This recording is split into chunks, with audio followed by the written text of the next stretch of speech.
I had not thought about what I wanted and needed for myself as a woman, only what I wanted and needed for myself as a mother Mhm. by a beautiful woman, and felt Mhm. he's in his 30s. It's time for him to settle down and be serious. It's just like this recipe for disaster that I feel so many couples find themselves in. Mhm. And some are able to make it work, and some, are not. Christine, it's an honor to have you on at the end of the tunnel. Thank you so much for making the time and for being willing to share your story of becoming the Afro minimalist. Happy to be here. Happy to be here. Thank you for having me. You're welcome. So I like to start the conversations off talking about childhood, actually. And so just for the record, where did you grow up? Which city did you grow up in? I grew up in West Palm Beach, Florida, Mhm. which I feel like I should preface is very different than Palm Beach, Florida. It would be akin to the other side of the tracks when we're talking about Palm Beach and West Palm Beach. But it's a wonderful place to grow up, and had just a wonderful childhood. Went to the beach every weekend, and it was a very small town back then. It has since, been gentrified and become just a flourishing, economy there. But it was a magical place to have childhood. Awesome. So thinking back to little Christine in West Palm Beach, Florida, do you remember having a favorite toy or activity that you were sort of obsessed with? Oh my gosh, yeah. So I was obsessed with the West Palm Beach Public Library. Shout out to them. Um, they had the most amazing children's section. And rumor has it that I read every book in the children's section. My mom used to take me to the library every Saturday. They would have story time, and whatever the maximum number of books I could check out. I vaguely remember it being 10, but I would check out 10, and the next week I would be ready for my next 10. And Wow.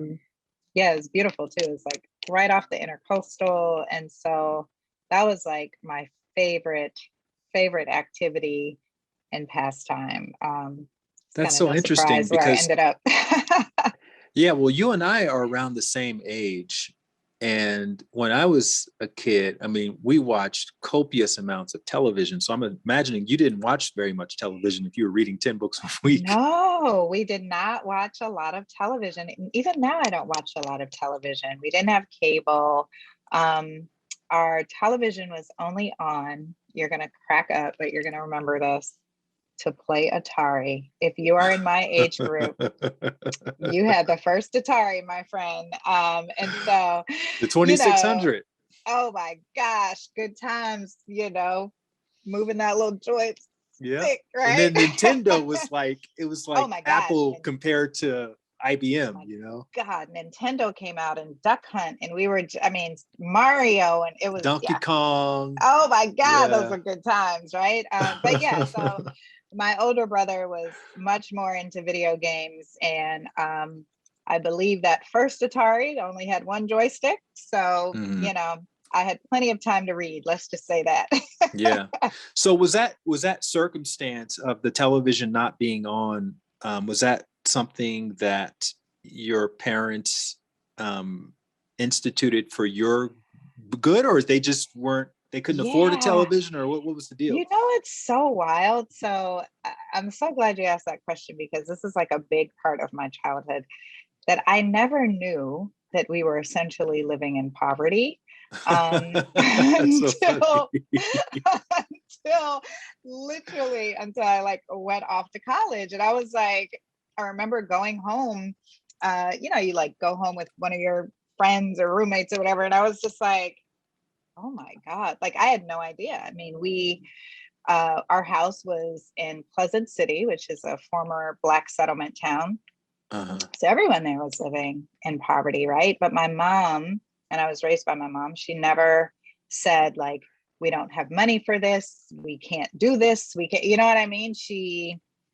If I said, oh, I would really love to have X, Y, and Z, she would just say, oh, you don't need that right now. Or, you know, put it on your Christmas list, right? Because, you know, kids forget about it 5 minutes later, right? But Right. I thought that it was such a beautiful way for her to not have me feel limited or, Right. you know, that we were in this scarcity environment, right? So, you know, in retrospect, we were like borderline dirt You poor. all were minimalists by We were circumstance. minimalists by circumstance, right? There was no choice there. You know, it was literally like a 1 bedroom house, you Hmm. know, my twin bed and my brother at one corner, hers at the other. But and I remember we went back to look into that house, which by the way had the cutest address. It was 447 Cheerful Street. Come Cheerful on. Street. Wow. 447 Cheerful Street. So we went back and I looked in that window and I could not believe how tiny it was. Like there is You no had the tiny tiny house. house, the There is no minimalism. tiny house in America that could compare to how small that house was. But I just Wow. remember it being so big and so Mhm. filled with love. And, you know, I just felt like I had everything that I needed and wanted, right? Now, It's just so wild to think about that. was your brother a prolific reader as well, or was that your You, thing? that was my thing, but my brother actually taught me to read. I learned how to read when I was, they say 4, but I'm saying 5. You know how family likes to fudge the stories Yeah. a little bit, but I was definitely young. He taught me how to read. Um, and he was actually raised by my father. So he was not in our home all of the time, right? Right. And so, yeah, I mean, he taught me how to read, but that was definitely my thing. Like once I knew how to read, I just loved getting lost in Right. stories. Yeah.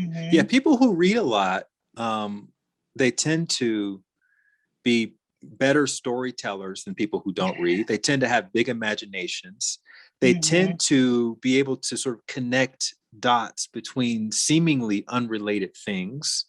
Mm-hmm. Was that your experience as a child? Like, were you able to see through people's bullshit because you read so many books and you had so many points I of reference for stories? Oh my gosh, I did. And it was something that I carried into adulthood. And that Uh-huh. was not sort of, I would say, tamed until I went to law school, but I'm sure we'll get to that later. But yeah, I Yeah. mean, you know, that was the first time I was like, uh, ma'am, all this, you know, I'd be weaving in extra, like, Right. what if and maybe. And they're like, the facts. These are the facts. This is the law.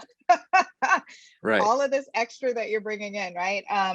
But yeah, up until that time, yeah, I just always had a big imagination, was always like, "Oh, that doesn't sound right, you know, because I had more perspectives, even though they weren't my lived Right. experiences. I had more Yeah. perspectives because I'd experienced all these different lives on the pages of books, you know. Mm. What was your family's spiritual or religious leaning when you were growing up? So it's so funny. We went to whatever the neighborhood church was, right? So when we moved from 447 Cheerful Street, so when we were at 447 Cheerful Street, I should start there. We were at a Episcopalian church. Um, and then when we moved to, I can't even remember the other address because 447 Cheerful Street is Right. like my childhood. Right. But I was in middle school. I remember that. And yeah, it was a Baptist church that we went to then. Um, so yeah, I think that also helped me too. I don't have like denominations to me are sort of irrelevant, right? It's almost like, what is the message? What are you teaching? Right. And so yeah, I would say that we were spiritual, less than religious, right? There was always this solid grounding and framework that there was a higher being, you Right. know, that we love and respect this higher being. You know, my mom read her Bible religiously, even still does. There's never any real pressure on me to read the Bible. I mean, Genesis was kind of like the best for me because I was like the best story, but Hmm. you know, but yes, I just had like a just being spiritual. I just knowing that there was a higher being and that that I was to show some deference and respect in that regard. Do you recall any philosophies or mantras that your mom espoused to you and your brother when you were a kid? Things that maybe you even find yourself saying to your daughter nowadays? My mom was really big on respect, especially to elders, right? And then as I grew older, I just remember being like, respect for everyone, right? Mm. And she would say things, like, which is so funny because we were, again, like literally borderline, or probably not even borderline. We probably were in poverty, but let's say we passed, someone who was sitting on the sidewalk and begging for food, and if I even looked a certain way, she would say, if you both took a bath, you'd leave a ring around the tub. Like, you're no better than anyone. You know what I mean? Like, that was instilled in me at a very young age. And even when I graduated from law school, I remember her saying, like, your professors all had just such wonderful things to say about you. She said, but you know what I'm most proud of? She said, the fact that everyone who worked the grounds, everyone who was, the janitorial staff, they all knew your name and they all had good things to say about you. And she said, that's what makes me most proud, So there was definitely this sort of air that, like you love and respect everyone. One of the things that she also said that I found myself saying to my daughter is that there's good and bad in every race, right? Because we lived in a very racially charged area. We were in the Black part.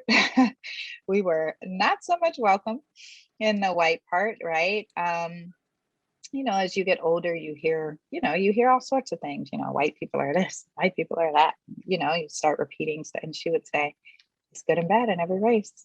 And good and bad in every race. And that is like, was instilled in me at a young age. So it's just, as someone who lost her own mother in her teenage years, I just admire her so much for what she was able to do and instill in me with what little. Was she a young mom with you guys? Was she younger? No. Okay. She was actually an older mom. She had me in like her late 20s, early 30s. Right. Yeah. Okay. So she'd been around the block a couple times then. Yeah, but still in a very, very much naive about a lot of things, right? Because she didn't have that maternal guidance, Right. So I mean, she worked as a secretary. Again, I did not know how much secretaries made until It was time for me to go to college. And she couldn't help me fill out my FAFSA. There was a teacher at my high school who helped all the kids who were first gen fill out their FAFSAs. And I just remember being like $26,000 a year, like 20.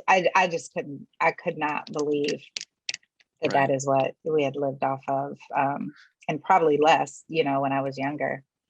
So obviously I don't know the circumstances of why you guys were in that situation, but I know that a lot of times, with women who are struggling financially or what have you, who have daughters, they try to impress upon their daughters, don't depend on a man, or did you get any of that from your mom, like be independent? Oh yeah, I mean, I got that from my mom, the Black aunties in the neighborhood. I mean, I think that was like a common refrain during my time in that neighborhood. But it was never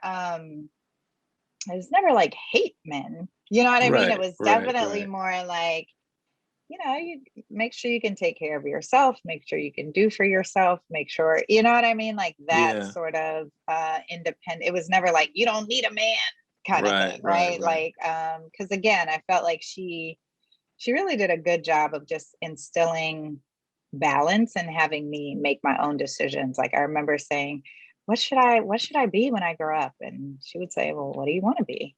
I'd be like, Right. I don't know. That is why I'm asking you. She's like, I cannot decide that for you. Right. And I would like push and push because all my friends, their parents were telling them, you need to be a doctor. You need to be this. You need to Right. be that. Right. And she wouldn't do it. And I remember being very upset about it in my teenage years and very Huh. grateful about it as a young adult.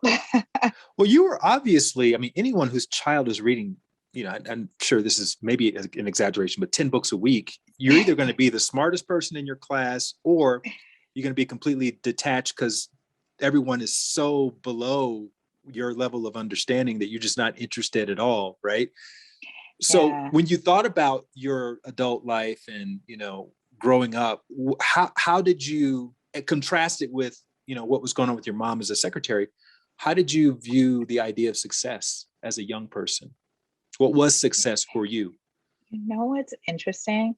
I never thought about success, right? I thought about more about being happy with what Mm-hmm. I was doing, which is how I ended up majoring in Black studies, right? I should also Mm, note that I got a lot of, I was a bright child, and ended up going to an IB school, which, challenged me academically, right? But by the time I got to undergrad, I remember taking my first Black studies. It was like AFAM History 101. And it was the first time really having an opportunity to see myself, to see my history mm, on the pages of a book. And I was like, oh, I'm going to major in Black studies. And everybody was like, right. this is the Because, 90s, right? Everyone's like, what you yeah. going to do with that? And I was like, I don't know, but it's so wonderful and I'm learning so much. And people were like, you're insane. Um, and so, yeah, I didn't view, and thankfully I didn't, I would have majored in something probably totally different, something that I thought would be lucrative, right?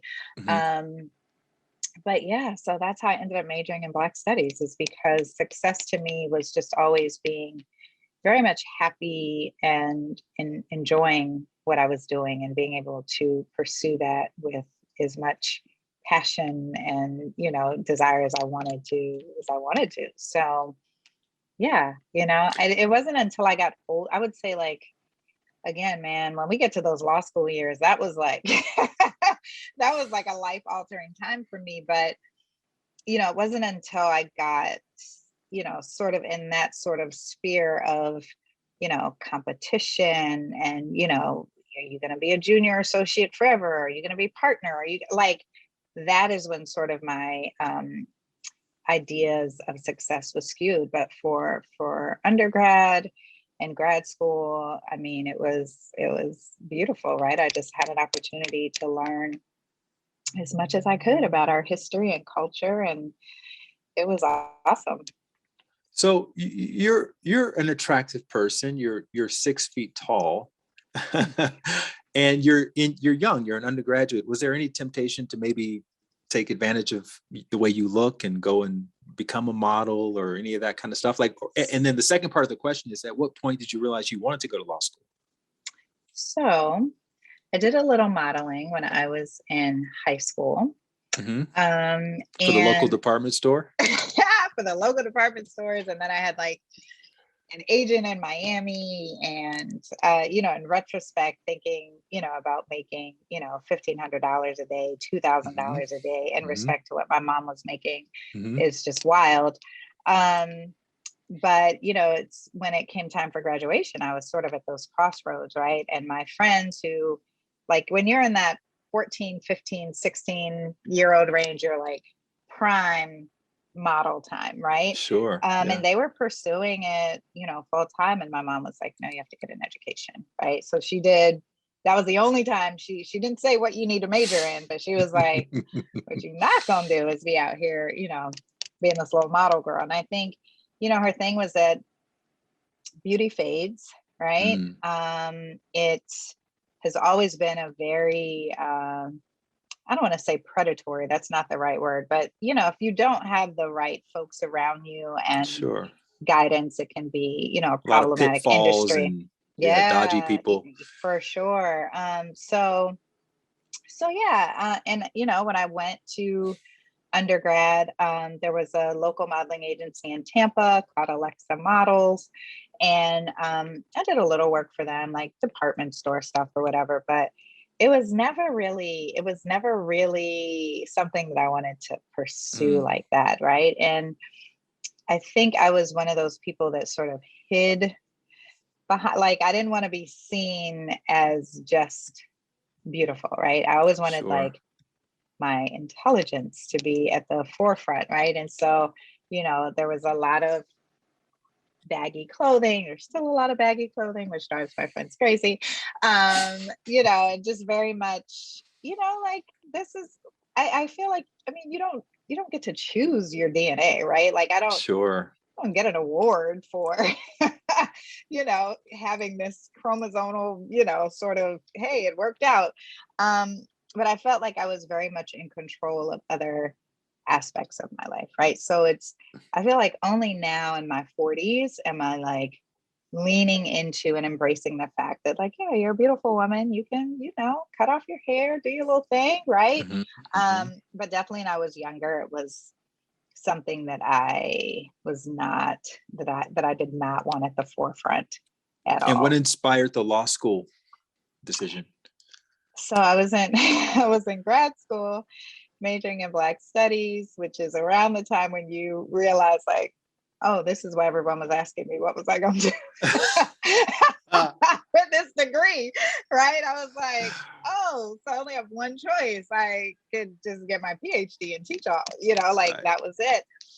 And that didn't, I don't know, it just wasn't appealing to me at the time. It just seemed so limiting. You know what I mean? Like, I felt like I Sure. could always go teach. Um, and so I remember professor saying, she's like, I mean, look, you can either go get your PhD, you can go to law school. And I was like, oh, I guess I'm going to law school. Like, no rhyme or reason other than that. Mm, Um, and I remember taking the LSAT. I had also applied to a few grad schools, like, just in case. And I'd gotten into like University of Wisconsin. I'd gotten into the School of Miami. And I remember contacting the LSAT to try and get my money back. So I didn't have to take the test. This is so embarrassing. And they were like, the test is like coming up. We cannot give you your full amount back. We can just give you a portion. I was like, you know what? Forget it. I'll just take the test. Like, I'm not, ridiculous. So I take the test. I do well on it. I start getting all of these letters, it's Cornell, it's this place, it's that place. And I was like, oh, maybe I should go to law school. And ended up wanting to stay in Ohio and started at a small school there called Capital University Law School. Because again, I had no idea like what schools, like, I didn't have anyone to guide me and say, like, no, you need to go to the most prestigious law school ever. I was like, this is super convenient. I won't have to move across country. This is going to be great. And they gave me a very generous scholarship. Um, and then around that time, my stepfather, which my mom got married after I went off to high school, another thing that I respect her for greatly, especially going to college and hearing so many horror stories from some of my classmates about what their stepfathers had done, this whole nine. So she waited until I was out of the house before she married. Apparently they were dating the whole time, but whatever, that's a whole nother story. So anyway, around this time, he was diagnosed with total kidney failure. And so I applied to transfer to a law school in Florida so I could be closer to home, and then I ended up going to Stetson Law School. And surprise, I had one little romp with a friend of mine in grad school. one little And rump. one little romp. That's all And it takes. it's all it takes. So I get down to Stetson and I'm moving in. I'm like, oh, I'm tired. Oh, it's just so stressful. I was just so much. Wait a minute. I'm like counting the days. I'm like, no way. Like, there's no way. And yes, that was the way. And it was so funny because I remember calling like friends being like, you're not going to believe this, I'm pregnant. And they would just like laugh. They'd be like, girl, stop. Girl, we all know you don't even have sex. I'm like, You're such a nerd. You're such a nerd. You're not out here doing anything, right? So it was like such a shock to everyone. And I remember having to make this choice, right? And it was a very quick, like, I guess I'm about to be a mom. I mean, I was 27. I ended up giving birth to my daughter when I was 28. And all of a sudden I was in law school with a baby. Wow. Was that a decision to be a single mom, or were you trying to work it out and figure things out with the father? No, we were friends, and both very much, held steadfast to, like, just because we have this like, we didn't want to fall into this trap of, let's try and make right. like, no, we're pretend like it's more than what it was. Like, yeah. It's not, bruh. So we and I think that helped as well too, right? Like we just were co-parents from day one and partners in that respect. And he was still in grad school. So he was still in Ohio. And I was going it alone, Wow. Which makes it an even bigger decision for you. Very big decision. And again, we're talking almost 20 years ago. There's still a lot of stigma around, being a single mother, being a Black woman as a single mother. There was, you get these, like, older women, just these looks of disappointment, like, oh, you almost made it. You were in law school and damn it, like, so I know it, a lot of that sort of thing. But like, she was born and it was almost like she knew mommy was in law school, and that all I could handle was her being the happiest baby ever. Like, we still joke, her dad does robotics, and we joke that she's a robot. She was a robot baby because she was so sweet. She, like, never cried. She was just happy. And she ended up being a law school baby. In that, when it was around finals time, everyone would come over to my house and be like, I just need that baby aromatherapy. I just need those good, those good pheromones, So yeah, in retrospect, of course, this is me reflecting 18 years later, it was a beautiful time. Not easy for sure. But yeah, it could have been much worse. I will say that, Yeah. So you have a law degree, you have a young baby, and you have on your resume, it says you were an African-American major, and you found it hard to get employment. Like, yeah, man, they were like, what? What? There was no Black Lives Matter movement going on. Like, there was none of that, Yeah, and you said your faith wavered. What was that like? Because I really believed in, just doing what you love, right?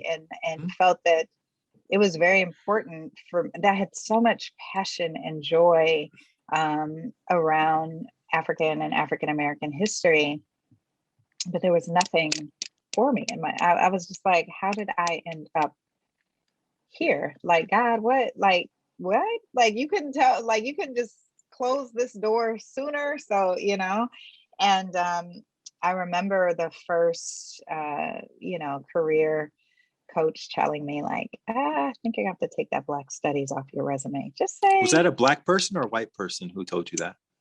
I don't even remember. I don't even remember.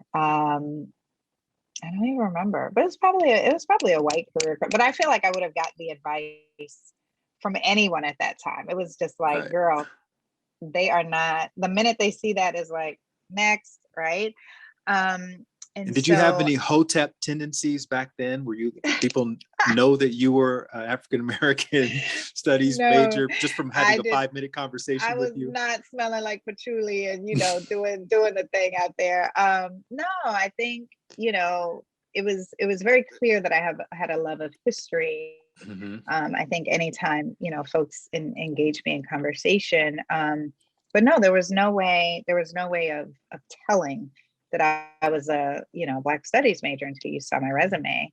And And so I remember her telling me to like change that to the social sciences. And I was just like, this feels so, it just felt so deceitful. You know what I mean? And now she was like, no, like no law firm cares what you majored in undergrad, but like when they see that, then they start caring. So I took it off.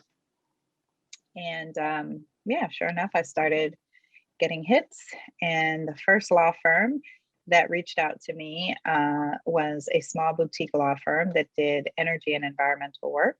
And it was on the plaintiff side, which meant there was some natural intersection there with race. And I was just like, man, I could have kept it on my resume. But anyway, it ended up being just a wonderful opportunity. You know, just doing like a lot of brownfields litigation. Like it was amazing. But then is that like Aaron Brockovich type of work where people are class action suits and yeah, but I was more like Aaron Brockovich assistant. Got it. You know what I mean? Yeah. Yeah, I mean, I was fresh out of law school. And so around that time, no one knew what energy and environmental law was. So think like early 2000s. And then all of a sudden, renewable energy became a thing. Like everyone was talking about renewable energy. Everyone was talking about the environment. Everything that we, you know, would say like, oh, that's crunchy granola people. That's what they do. All of a sudden, it was like a national movement. And I was one of the few Black women in energy, which meant I could write my ticket, which meant I did because I had a toddler and I was still a single mom. And I was like, I'm going to work in big law. So I went to a larger firm that was not doing plaintiff's work. They did a lot of project finance work. So think like wind turbine development, solar panel development, but like early 2000s. And I mean, a lot of money, but I worked a lot of hours. And I think that is when like my spending really, that's when it really started kicking in, right? Because it was, I had the resources, you know, it was a way for me to escape reality, and e-commerce was just starting. So I could like order things online and have it delivered to the firm, which is so funny to think about how stuff would take like days back then, right? And now I could like order something right now and be like, yeah, I need that by 5 o'clock, and it would be here. But if you order in the next 34 minutes, it'll right, be there by 7 o'clock tonight. Yes, it'll be on your doorstep. But yeah, it was the beginning of e-commerce. And so yeah, that is how that was how my journey sort of started, with accumulating all the things. And then there's sort of a trajectory that a lot of lawyers follow if they don't end up going, you know, from junior associate, mid-level to, you know, in the hopes of making partner.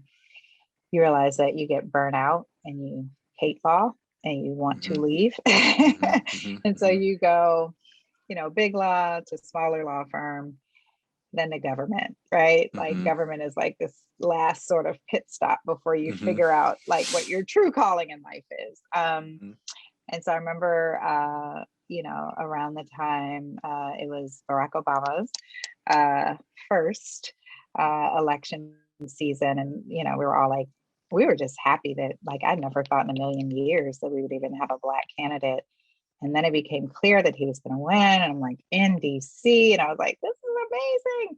And I think like every Black person who had any sort of wherewithal in terms of wanting to work under this administration, I mean, the day after he was elected, I was like, okay, where can I work, right? And was able to get a job at the Department of Energy. Again, one of the few Black women in energy. I could have gone wherever, right? And it ended up just renewing my love for, you know, working with people and changing lives. And I worked in the office of weatherization. So weatherization assistants, they provide low income homes with energy retrofits to make their homes more energy efficient. And it was just beautiful, meaningful work. And around that time, I met my now ex-husband. And I remember just being really tired of being a single mom. I was exhausted. And I was like, I just need to meet a nice guy that's going to help me raise this baby. And that's exactly what I got, a nice guy that helped me raise my daughter. What was the cute And meet? How did you guys meet? Because there weren't any apps back then. yeah, there were no apps. Do you know, I still have not been on a dating app, but that's another conversation for another day. Yeah, we actually met at a March Madness party with one of the other Black woman attorneys that I knew. She was having this, did not have a child, so she was always out in the streets. So she had like this big March Madness party at some nightclub or whatever, and we You met. didn't want to go, but you went at the last minute. Know how you know the story. You know the story. No, I wanted to go because I had a babysitter, and I was like, "Whew, I have a night out." Get to get out. I get to get out, and I met Joe, and he was just the nicest guy, and I was just like, "He's a nice guy. We'll go out on a date." And after like the second date, so many, I don't even know if we have enough time for all these stories, but I remember, being that woman that was like, I'm in my 30s, already have a child. The clock is ticking, right? And I remember telling him and saying, which is so frightening now, but I remember saying like, I'm not going to be dating you forever. So you need to figure out what we're in our third date, so we often share, we didn't really know each other. We dated for 6 months before he proposed, had a very small wedding. And, had we dated longer, we would have realized that we were better as friends as we are, right now. And, I had not thought about what I wanted and needed for myself as a woman, only what I wanted and needed for myself as a mother. He had been given an ultimatum, by a beautiful woman, and felt he's in his 30s. It's time for him to settle down and be serious. It's just like this recipe for disaster that I feel so many couples find themselves in. And some are able to make it work, and some, are not. So we ended up sharing our divorce story quite a bit to just sort of help other couples. We ended up being married for 6 years. I think we both knew in year one, but everyone's like, oh, it's always hard after year one. Oh, every marriage has it. You know what I mean? Like, it took us a minute to just be like, you know what? Forget what everyone else is saying. Like, this is just not working. I have a friend who told me she was together with her husband for 17 years before they got a divorce. And having, again, being around your same age and being in the world for that long, I was like, oh, so that means it probably started to deteriorate around 10 years in, and you tried to hold on for 7 years before you finally decided it's much easier to let go than it is to try to keep making this thing work. It is, but I understand also why so many people have the fear of doing that, right? There's so much stigma and societal pressure to stay and make it work, to stay and make it work, to stay and make it work. And I think when you're in a situation like we were in, which was, there was no abuse, there was no, you know what I mean? It's like, he's a great guy. What are you doing? Make it work. And it's like, I'm not happy. He's not happy either, but he doesn't even realize how unhappy he is, because we're both lying to ourselves. Yeah. And that's the theme of our current work, our minimalism work, right? It's nothing wrong with having all this crap, but if you let it go, you may discover that you actually weren't even happy with all the stuff that you accumulated, and that actually there's some freedom in there for you to really hone in on what it is that you're inspired by and passionate about and all of that. So it's interesting to see that was where, that's just one little symptom that this minimalist inside of you was starting to awaken. It was starting to emerge. And I mean, we were like right, at the point of deciding like, yeah, we're going to get a divorce when I actually started my journey. You can only imagine how much more stuff that I brought when I had 2 incomes, right, to play around with. And I was just like, we have too much stuff, and I'm going to start decluttering, and like, it was time, right? And I tell people. But before that, you had rediscovered your passion for storytelling. Because I want to get Oh to the my point where goodness. you're sitting in your home with no Yes. job writing and With starting no to job realize looking. how much stuff you have, right? Because that's a key part of the story. It's a big part of the story. Me sitting in my house looking crazy, like, what am I doing?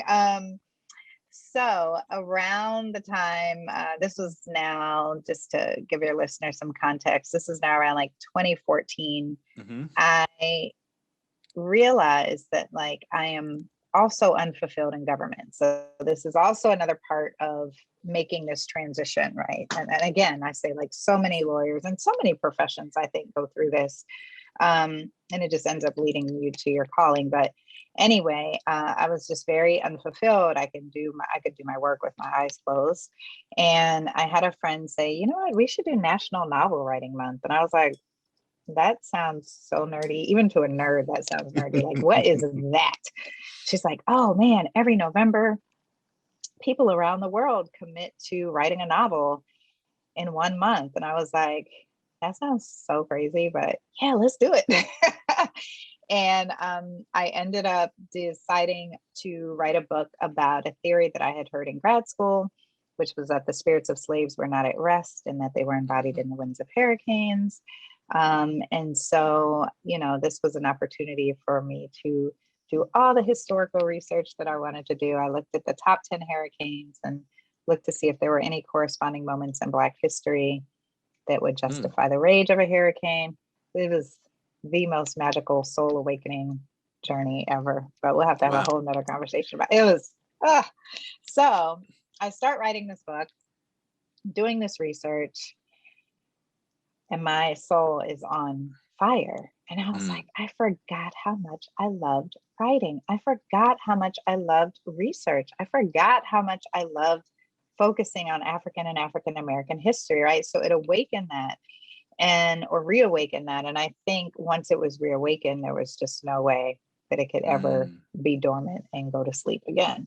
And so I ended up indie publishing that book, thinking, hey, I accomplished something that's amazing. Mind you, to anyone thinking about National Novel Writing Month, it is a time to write the good first draft of a novel. You will not the be final writing. draft. Did not it won't be print book. ready after 30 I'm days. Like, no caveat there. I mean, I edited it for like a year, right? Yeah. That's so interesting. So did you have a mentor that kind of walked you through that process? I had no mentor. I had no. Did your friend even continue on beyond the month of November? No, she did not, which is like wild. I feel like she, just like, and we met online. It's so weird. Like she just came into my life for that season and that reason. To get you to write your first book. To get me to write my first book. It is so wild. Her name is Crystal, and she's always like, I'm so proud of you. Like, we're still cool, but she did not continue on. But yeah, so I indie published this book and I like a big little book launch party, big little, this is how it was big for me, but it was small.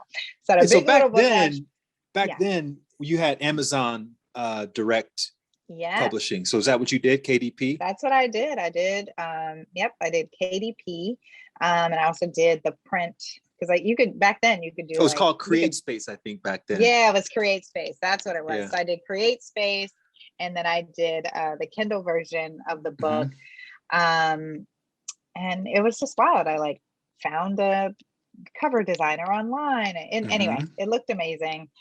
99 Designs? No, thank one goodness. Of those or Fiverr. No, I paid real money. Yeah. You paid real money. I paid real money. Yeah. So I always tell people, I'm like, I found this cover designer that also worked with traditional publishers and still works with traditional publishers. And I bought a pre-made cover because I couldn't afford and then I'm like, this is not my career. I'm just going, let me find a pre-made cover.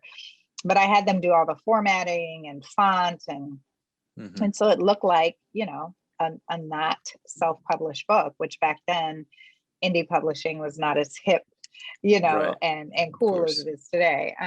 Anyway, so I have my big little book launch party, all my friends and family come, and I think I'm just going to go back to work, right? So then my friends start reading and they're like, this is actually really good. I'm like, really? You think so? They're like, that's amazing. But you don't believe it when it's your friends, right? Mm-hmm. So people start leaving reviews. And then I start hearing from educators. I start hearing from professors. And they're like, I just want you to know, I'm going to be using your book in my AFAM 101. And I'm like, wait, what is That's happening right crazy. now? Isn't that That's so wild? crazy. And so then I get a call, and it's the woman who is now my agent. She's like, are you represented? Would you like to seek representation? You know, it's just like the wildest journey ever that Mm-hmm. led me to where I'm supposed to be. Now, how did she get a copy of your book? So I had gone to a writer. Then this is mind you, now I'm like, oh, I'm an author. Like this is really happening, I'm a right? published author. Yeah. Like I guess I should go to like a workshop or something to find out what I'm supposed to be doing. So I go to this writing, like one of those weekend workshop things, and I was starting on my next novel, which was an Afro-German novel. It just talked about the fate of Afro-Germans during World War II, a story that's rarely told, which is kind of my thing. I like stuff that, stories that have rarely been told. So I pitched that book as part of the, weekend pitch competition or whatever. And there's an editor there from St. Martin's Press. And she's like, I just want you to know I have chills. She's like, I want that book. When is that book going to be finished? And I was like, National Novel Writing Month is coming up. Like, I'm clueless. You know what I'm saying? Like, I'm literally a clueless person at this point. And she says, I want that book. And she was like, do you think you can write it in a few months? And I was like, I can surely try. And she says, we don't really work with authors directly. Publishers don't work with authors directly. So she said, I'm going to give your name to two agents that I know, and they'll be reaching out. And Emily was the first one who reached out. Isn't that so wild? So all of a sudden I was agented.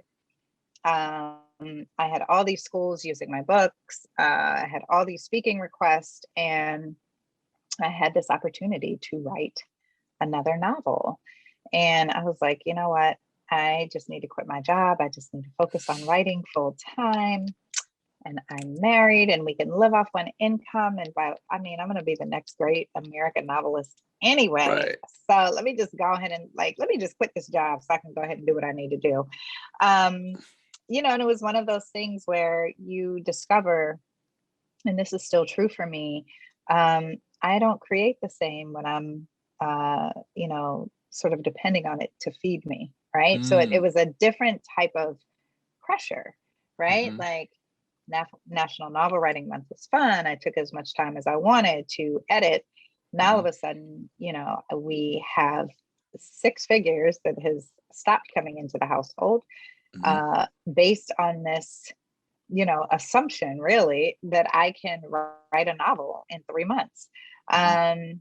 And I just could not. I wrote the novel that she wanted, but it was not the novel that I would have intentionally set out to write. It was from the German woman's perspective, not the French African soldier's perspective. So I felt, kind of icky about it, but also just like trying to get these coins. And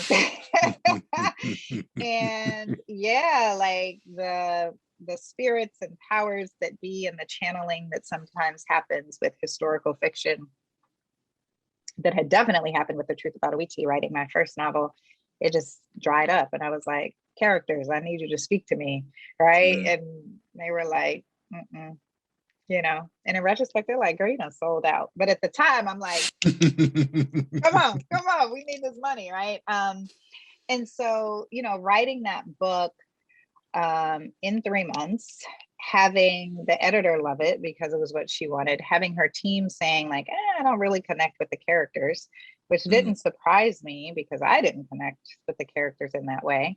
But it was devastating, and everything just sort of crumbled from there. And I was like, what was I thinking? I left my good government job to write this book, and my marriage is in shambles and I got all this stuff. And it's just one of those very, very low points. Yeah. And you mentioned the financial pressure is one of the Whew. straws that broke the marriage camel's back. Yeah. I mean, I think, marriage itself is just a pressure cooker anyway. Right. So you throw in any sort of like, whew, we threw in, I mean, like the financial piece is huge. And it was just like, right. And so, yeah, it was just a very, low and volatile time, I felt like. And I was like, this is it. Like, and people thinking you're at home all day, you got time to do whatever they need you to do. You got time. Like, yeah, I was like, they would come home, like, my ex-husband and my dad, and they'd be like, oh, what's for dinner? And like, I might have just have found my rhythm with writing, and I'd be like, my God, like, y'all can pick up something on the way home. And they're looking at me like, but you're home. Like, you've been home here all day. You're always talking about we need to save money. Cook. The least you could do is have dinner ready. The least you could do is make some Velveeta shells and cheese, right? Like, I mean, it was in retrospect, it was just a wild time. But you know what I've come to realize is like those pressure cooker moments, right? Like that is often where the magic is. That is where our truth, our intentions, our authenticity, like our truest selves show up. And I think my truest self showed up. That was like, look, none of this is working. I had a condo that I had purchased when I first, got that good check over there at the law firm. I'd been renting it out during our marriage, and I was like, can I go ahead, tell the tenant, it's time to go and move back into our little condo. And I'm gonna keep trying to write, but in the interim, I'm gonna get a job. And I am only going to look for work that focuses on what I love, because now I know what it feels like and how quickly you can get sucked into, you look up and it's like, I mean, I never wanted to do energy law. Here we are 10 years later, and I'm a leader in the industry, right? And I was like, so now that I'm going back into the workforce, it has to be something that focuses on African and African-American history. And I remember applying to the new Smithsonian Museum because I was like, this is the perfect fit. And I would just get like rejection. I would be screaming at my computer, how many applicants do you have with a bachelor's and master's in Black studies and a law degree that's willing to do your social media? Like, are you serious right now? But, again, in retrospect, that was just not where I was supposed to be. And it was, around, again, so this is now like 2017. I remember Dr. Ibram Kendi had spoken at my daughter's school. His book Stamped had just come out, and we had him as an author. And I saw that him and his wife had moved to the DC area.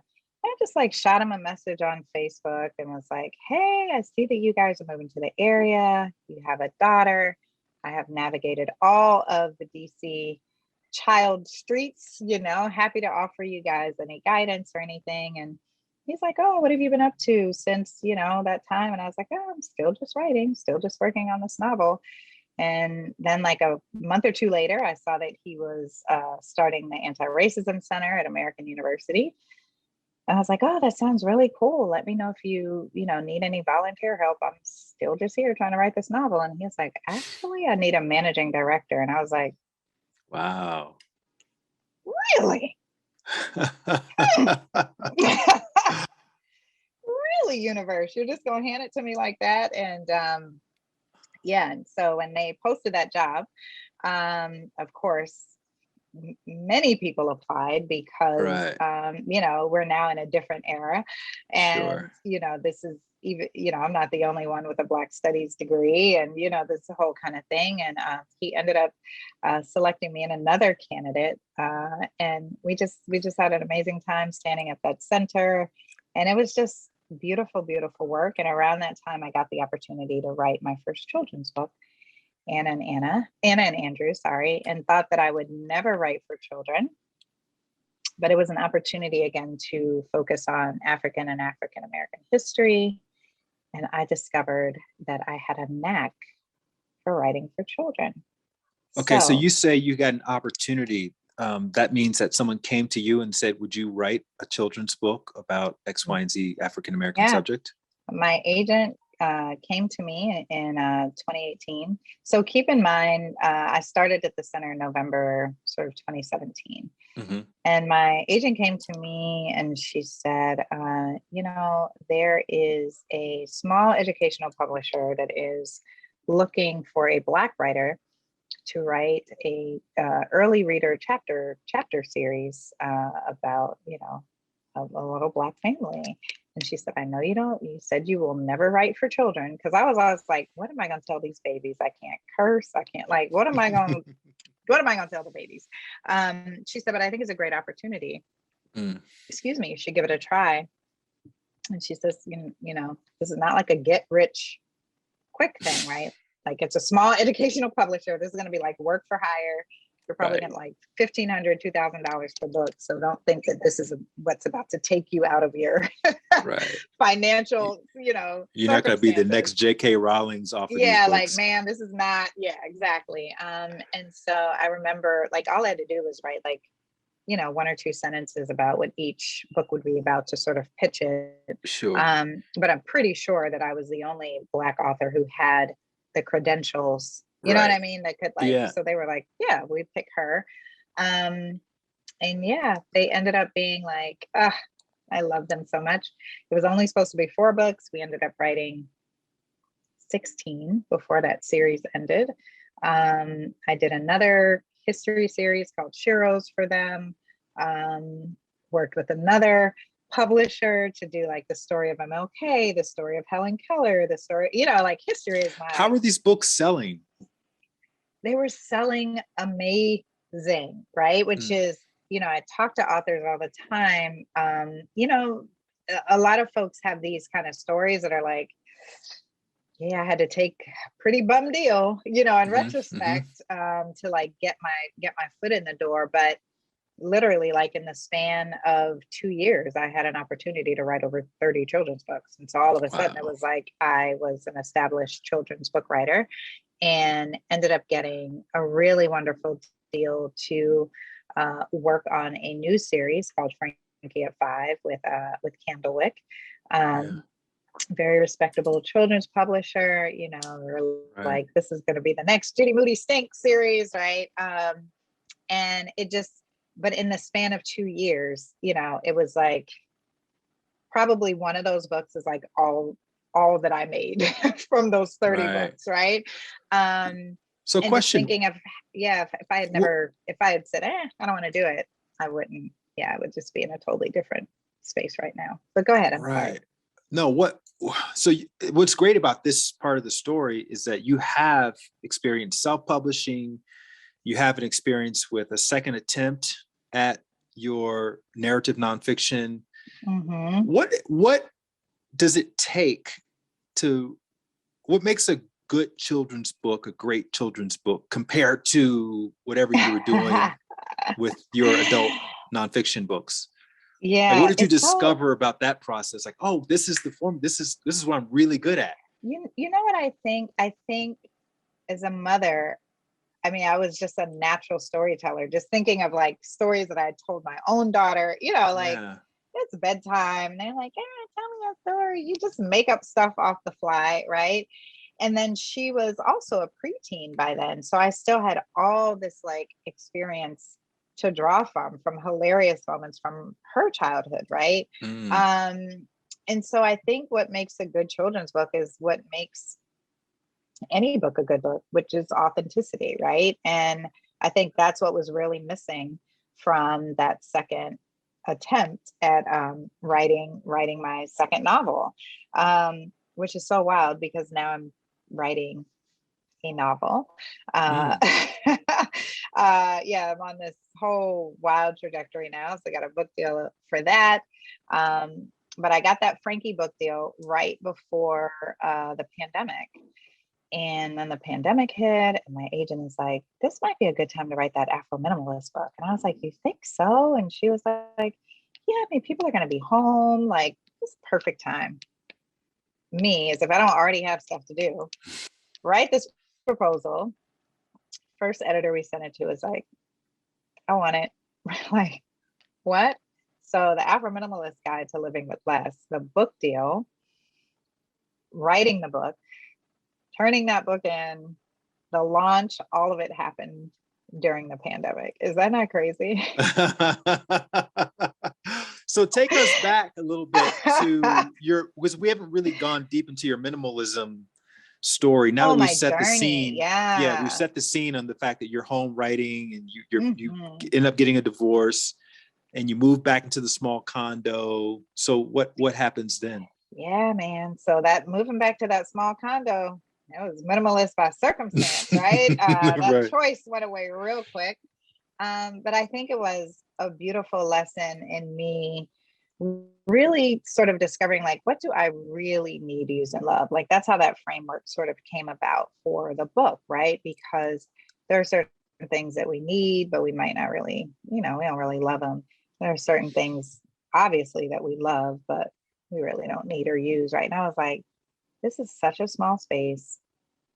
I need to need, use, and love everything that's in here.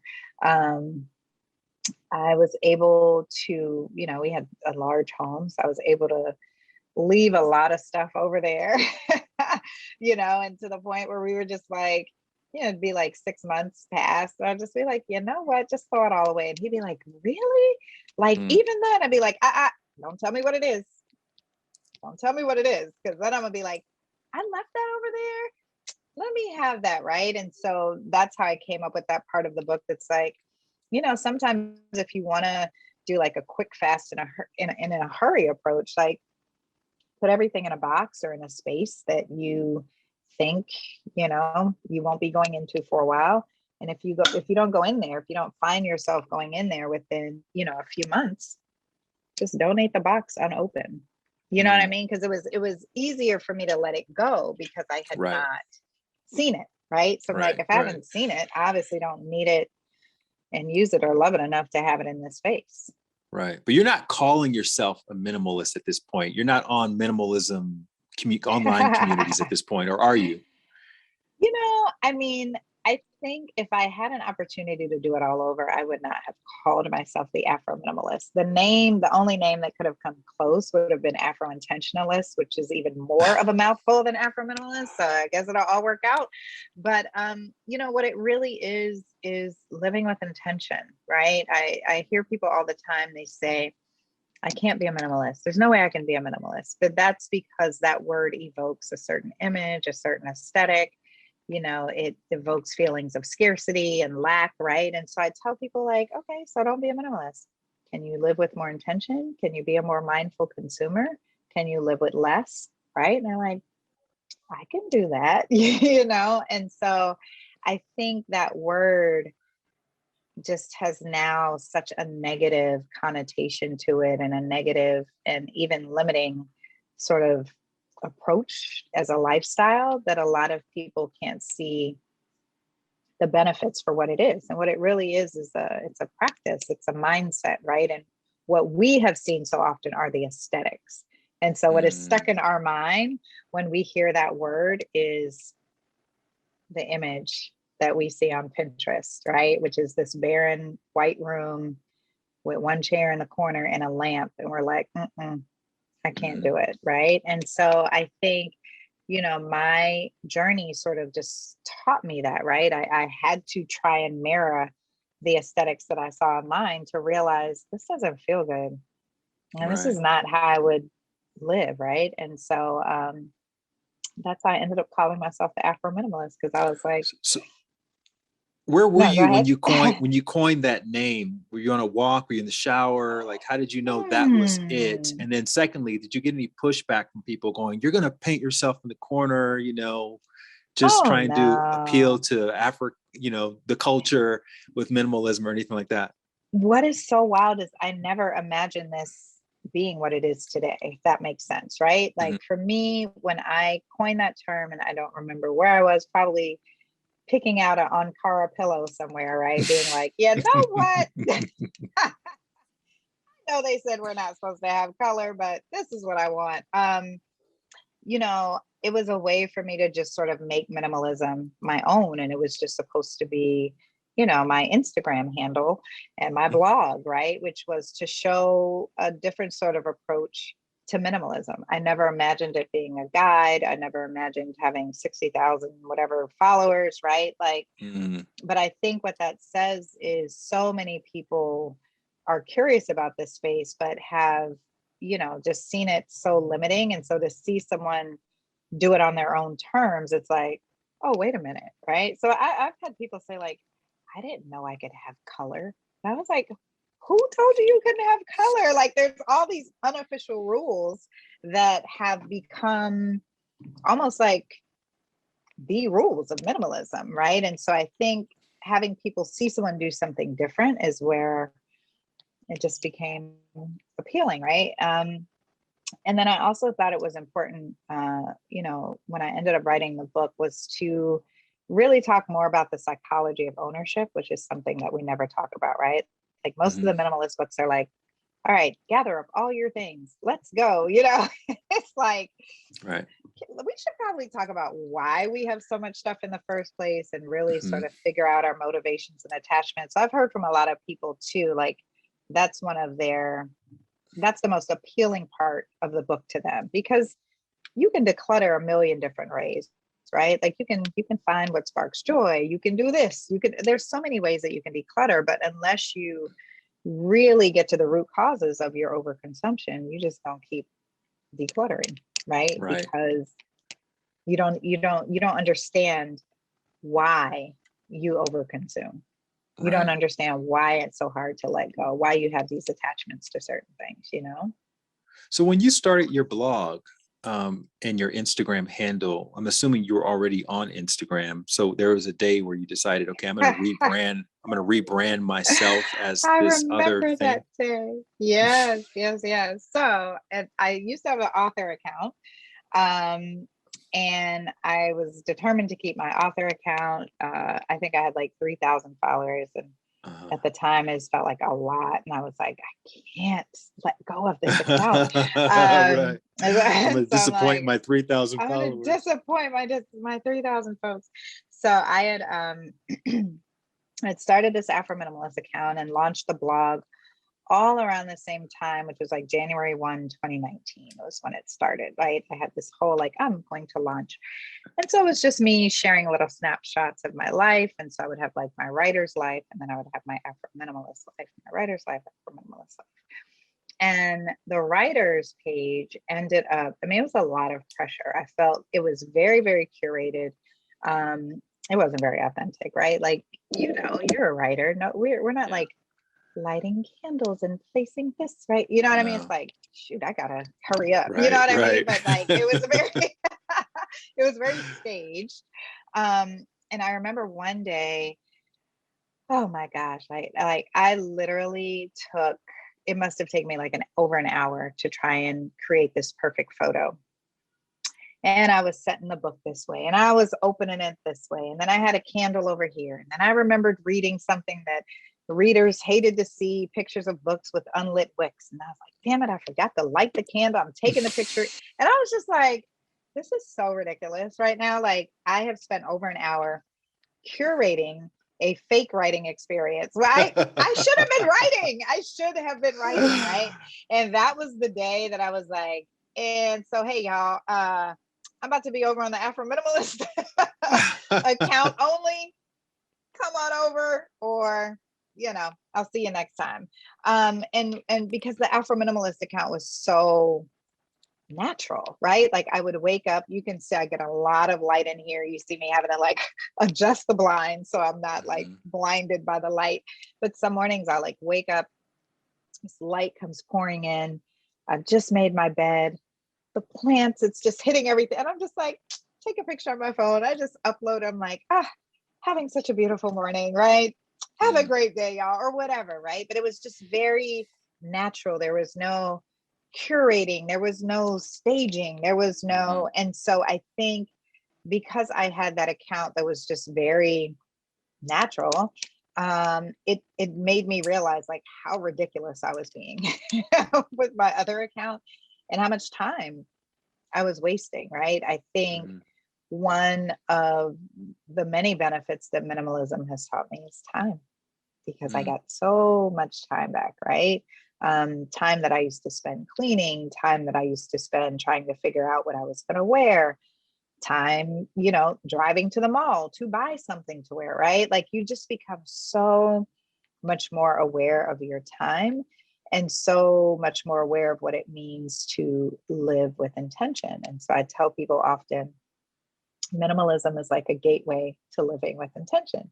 There's no way you can just be intentional with your wardrobe or intentional with your home decor and not have this intentionality just sort of like trickle into every area of your life. And so that's what was happening for me around that time. What do you mean by it's not a deal if you don't need it, and what's the why behind the buy? Yeah, so those are my little mantras, right? So I have these shopping mantras that I take with me, because early on in my journey, like I almost became afraid. I was like afraid to go shopping because I didn't trust myself.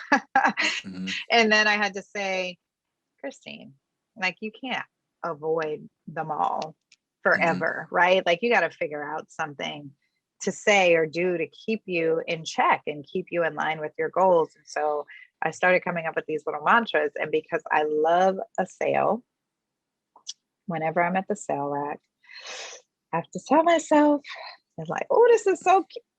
It's not a deal if you don't need it. Go ahead, put it back. Put it back. I don't have to say it now as often as I did back then, but I still have to use it every now and then.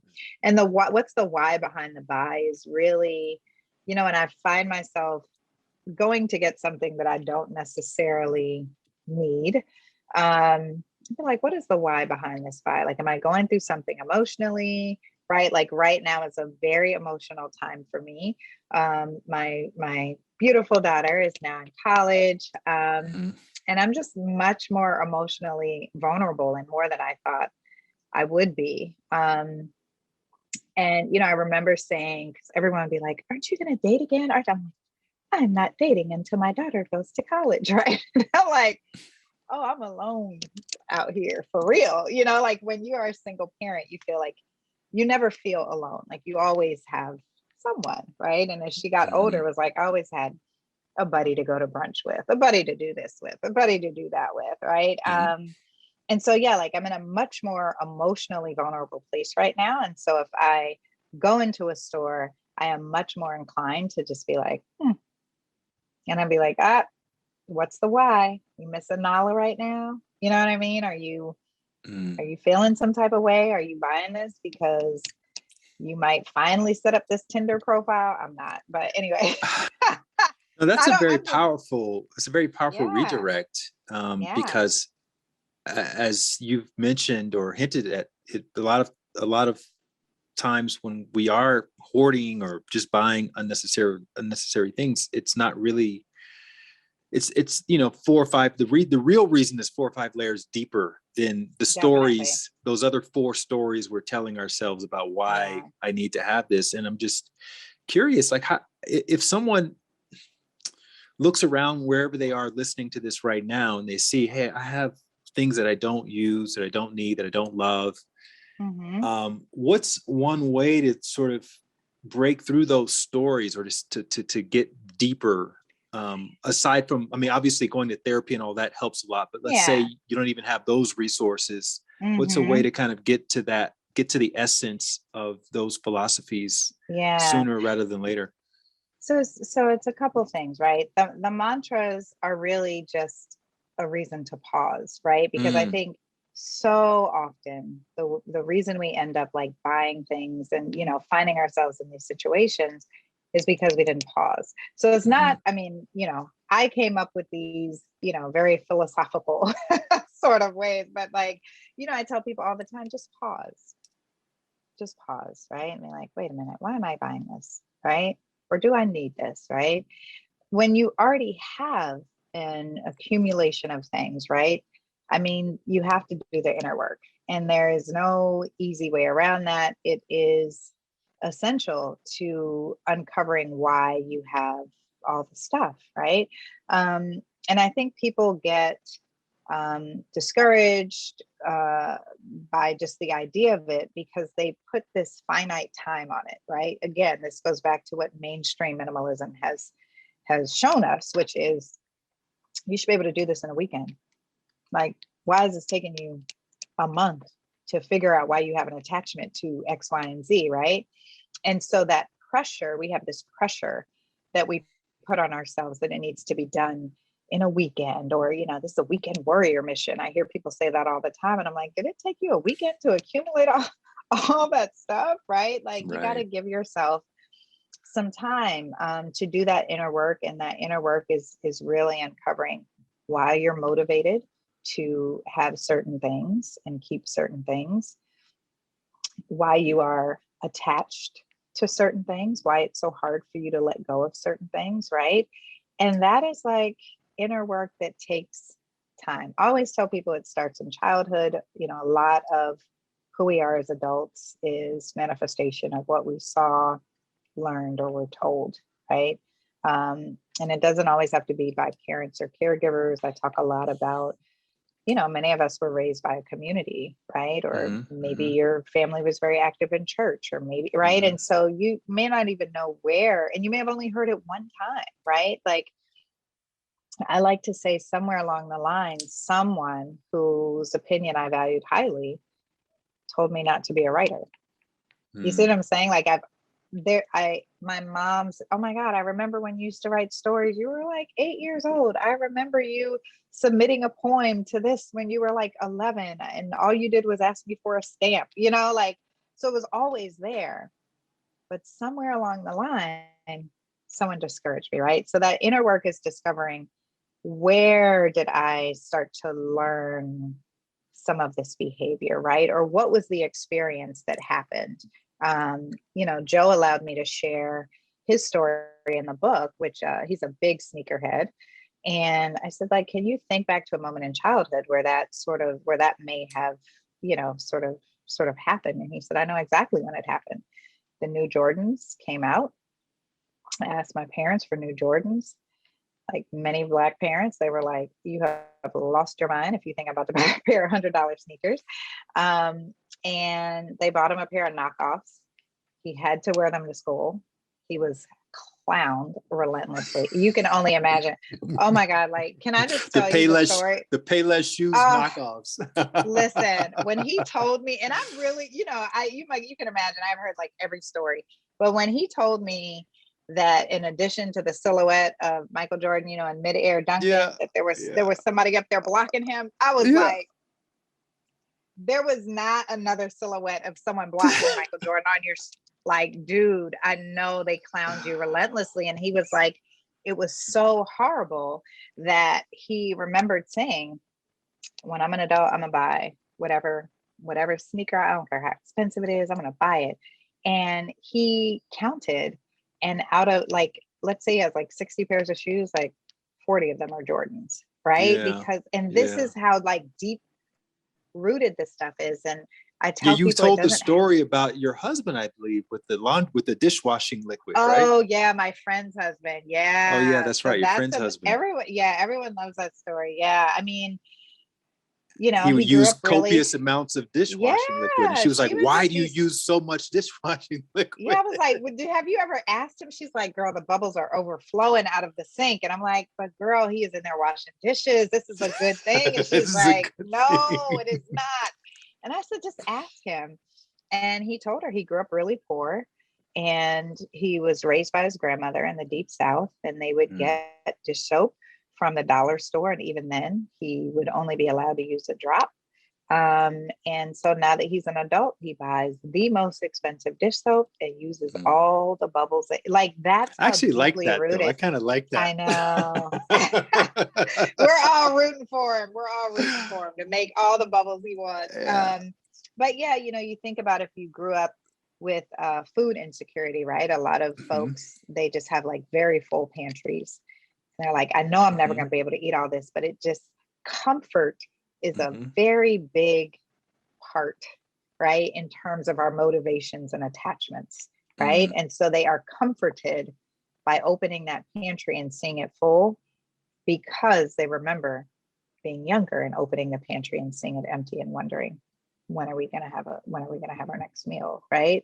So I really encourage people to do that inner work and think about, what are some moments from childhood, what are some moments from young adulthood, whether it be, again, something someone told you, something that you experienced that sort of started this process Right, right, of right. consumption, right? Like, we talk about conspicuous consumption, right? Who, somewhere along the line, someone said, you need to look the part. If you want the job, you need to look the part. And Right. even though you didn't have the dollars, you spent them to Mm. look the part. And then it became, you see what I'm saying? Like, it just Yeah, I think the becomes principle habitual. here is even beyond like just the stuff you have, but just pausing and evaluating, is this the marriage I really want to be in? Is this the job, Yeah. the career I really want to Yeah. have? Is this a place where I really want to live? And people kind of, they tell themselves these stories like, I can't do this, I can't leave, I can't. It's like, Mm-hmm. actually challenge Actually, yeah. every single story you have and just make a habit out Yeah. of challenging it, not in an obsessive way that's kind of crippling your day-to-day progress, but just Right. in a way that just makes you curious about why Mm-hmm. you do the things you do. I think that's very, very valuable inner work Yeah. that anyone can do right now in this moment. Anyone can do and should do, right? And I think it's something that I have learned to just do regularly, because you see like all these aspects of Mm. your life. You're like, why do I do that? And I think so many people, our lives are on autopilot, right? Mm-hmm. It's just like, I'm just supposed to go to work and go home, and I'm supposed to get married by a certain age and have babies, and it's supposed to, right? And it's just like this autopilot or this script that has been laid out that we have subscribed to and believe in. But that pausing to stop and be like, actually, do I really want to set up that Tinder profile? My life is real good right now, right? Mm. Like, pausing, right? And saying, like, I can write whenever I want, right? Or pausing to say, all seriousness, like pausing to say, you know, why can I not only buy one when I Mm-hmm. see a 10 for 10 deal? Mm-hmm. What is that about? Right? I Mm-hmm. only need one box of cereal. It's just me and my partner, or me and my partner and one child. Mm-hmm. Why can I not just buy the one box of cereal? Mm. Why am I so enticed by that 10 for 10? You know what I mean? Like, just pausing, Yeah. being like, Yeah. where is that coming from? Right? Or saying, like, who says that I have to stay in this job for X number of years? Right? Like, I tell people all the time, reinvention is one of the best gifts that we have. We have the choice to reinvent ourselves Right. as many times and as often as we need to, Mm. right? Why don't we do it more often, right? And this comes up a lot with folks whose kids are going off to school. Folks forget who they were and what they wanted, because for Mm. 18 years they were so, I am a mother. I am a mother. I am a mother. Right. Mm-hmm. And one of the reasons that I've chosen not to date is I am still discovering parts of myself as a woman, because I have been in mother mode for 18 years. Right. And just Yeah. And pausing. Yeah. yeah. Sorry. Go ahead. No, I've heard in other interviews you said that I don't consider myself to be a grown woman. I'm a growing I am growing. woman, Right. which And I I, love. yeah, I'm grown, because I feel like grown, it puts so much pressure, right? Yeah. It's like, girl, you've grown. You're supposed to be da da da da da by now, Yeah. right? And it's like, actually, I'm growing, right? And Yeah. growing just gives you this room to explore and to think and to, I don't even like to use the word mistakes. It's like, to make decisions and choices and maybe realize you should have made a different decision or Mm. choice, right? Like, growing gives you room for that. Grown is like, you should have this already figured Right. out. And What you are got to you pretend doing? like you know what you're doing, even Oh though you my don't know goodness. what you're doing. Yes. And that is so much pressure, right? And I have been very clear that this is a season right now for me that I am just growing and exploring womanhood Yeah. independent of motherhood, right? And I've had so Yeah. many women reach out to me and say, that is so powerful. Like, I don't even think of myself as a woman. I just think of myself as a mother, right? And I'm like, I A know, person it's who makes wild. sandwiches Yes, and right. runs Who am I errands. as a woman? Yeah. And Yeah. so anyway, yeah, I feel like, I think using that growing, not grown philosophy, the pausing, all of these things that we talked about, those are just sort of just indicators to help us almost like do like a self check. Yeah. I feel like we don't do that a lot, right? We just stay on autopilot and then we look up one day, or as my friend likes to say, and you might like this analogy, she said, there are people who just sit on the sidelines of life Hmm. and watch it pass them by. I ever want to be doing is sitting on the sidelines of my life Mm. and watching it pass me by, you know? Mm. Wow. I love that. And I just have, we've reached our time, but I have last couple questions. Number one, Sure. um, if you're blessed enough to still have your mom around, what does she think about your whole Afro minimalism Oh my brand and lifestyle? gosh. She's so proud. She's so Yeah. proud. And She's all so the books you've happy. written and everything. Oh my goodness. She has a little shrine in her house. It's super cute. And she has leaned in and embraced. She's like, I'm so glad that you shared, our story about shopping. Cause I told her, I'm like, I wrote about you shopping in the book, right? Like it's like part manual, part memoir. Sure. And she said, I'm so glad that you shared that, and she said, as you know now, I wasn't really buying anything. We were just in the mall and, we're in South Florida. The mall had free AC all day. No brainer, right? But what it has sparked is a lot of generational conversations, which I think Sure. are so important when it comes to this work. But yeah, she's so proud. She's very, very proud. Awesome. This is very sweet. Yeah. And how are you thinking about having gone through the corporate thing and your own thing and how are you thinking about success these days?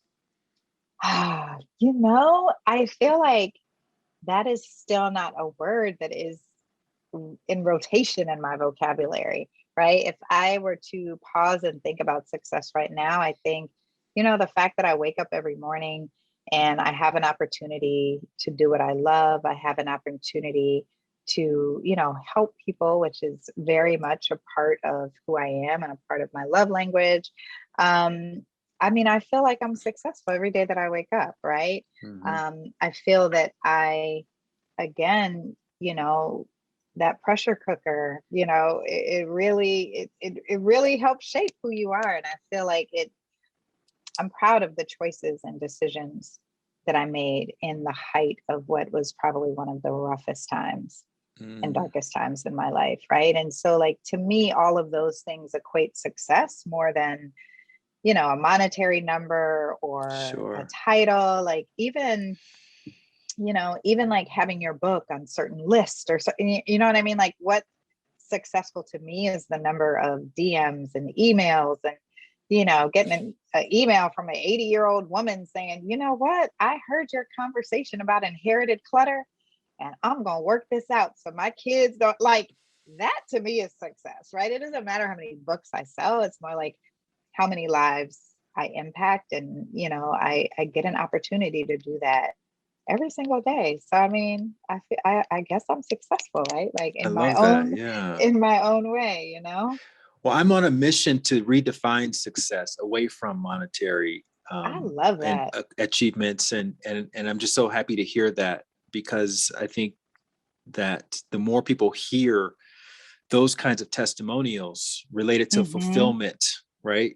The more because Mm-hmm. there's so much messaging around. Hey, you need to have crypto. You need to have these assets. You need to have Right. this and that, and people call that financial security, but I call it financial stability, which you absolutely need to have in a Yes. capitalist society. But your security is going to come from how you feel about you and how Yeah, you move through the world. And if you're doing the right thing and if absolutely. you're leaving places better than you found them, that's where your true security comes from. So I just I want to love acknowledge that. you. I want to acknowledge you Thank for you. um, just making those difficult choices, when you were Yeah. in that pressure cooker and being the example of the change that you wanted to see in your own life, right? And Mm. realizing, I think, and this was probably, again, impressed upon you at 447 Cheerful Street, that you have to, there's no cavalry coming. You have to be the person No. who is going to make those There is choices for you. no Calgary coming, right? And like, even if the Calgary is coming, like, you just want them to take you somewhere, like, Yeah, save exactly. yourself, right? Go where Save you want to yourself. go. Save yourself Yes. and go where you want to go. I love, that you are, I would say, not only redefining what success is, but also reimagining, right? Like, to Mm, me, that is such a big part of these ideals and things that people subscribe to. Like, what I am doing with it's a reimagining, right? sure. And so it's like, let's reimagine what success can look like for us individually, right? Hmm. Individually and collectively, right? And I think, you find a lot of young people who think that success is getting a certain title or reaching a certain income level, and then they get there and they're so miserable, and then they Hmm. don't know where to go from there, right? Hmm. Because that is the only definition that we see of success, right? Very much like that is the only sort of image that we saw of minimalism, was this barren space, right? And so I think when we have these opportunities to redefine some of these terms and lifestyles and ideals and reimagine them for ourselves, I just feel like it's so powerful. So I think it's so dope you're doing that. Congratulations. Thank you. And also thanks for giving us a real world tangible example of what it means to pause, because also in my experience, when you pause once in a meaningful way, it's a little easier to do it again in another meaningful area of your life, and then a little bit Absolutely. easier, and then you do it 20, 30, 40, 50 times, and then it just becomes your lifestyle. You're able It's a to way do of it. life. Yeah, and that's Yeah. what it needs to be in order for it to really, really become as effective as an effective tool. So I just want to acknowledge you for that. I want to Thank acknowledge you you. Thank you. for putting all the work into self-publishing that book. I know what that feels like, and my effort was 3.5 years before I was finally feeling like it was ready to go out into the world through Ah, Create Space. And so um, yeah, and hopefully when people hear this, they will be inspired um, to not only look up your work, which is brilliant, but also to just do their version of that, because this is not about everybody becoming a minimalist or everybody right. quitting their job, but it's like there's something. I love that quote. I think it's Joseph Campbell who says, the treasure you seek is in the cave you fear to enter. So Mm, whatever your cave hmm. is, whatever that looks like, could be having a hard Yeah. conversation, could be taking a trip somewhere to visit your ancestors or learn about your Hmm. history or whatever. But it all comes together, and so it's not surprising to hear how your past, your obsession with African American studies, and um, even your JD, and the type of focus that degree required, just to helps you do everything that you're doing today, and the way Yeah. you grew up and the relationship you had with your mom, and it's just really wonderful, beautiful story. So just want to Thank thank you. you for that. Yeah. And thank you for allowing me the time and space to tell it. I think it's always fun to have those reflections, right? Yeah. And you just brought it all full circle for me. It's like, yes, that law degree. That's why I can sit still, Yeah. and I have the focus to write these books. But yeah, it all comes full circle. And yeah, Yeah. this is a beautiful conversation. Thank you. Yeah, absolutely. And I'll put all the links to all of your work in the show notes so people can find you quickly and easily. Awesome. Thank you so much. Thank you. Take care. All right. Take care.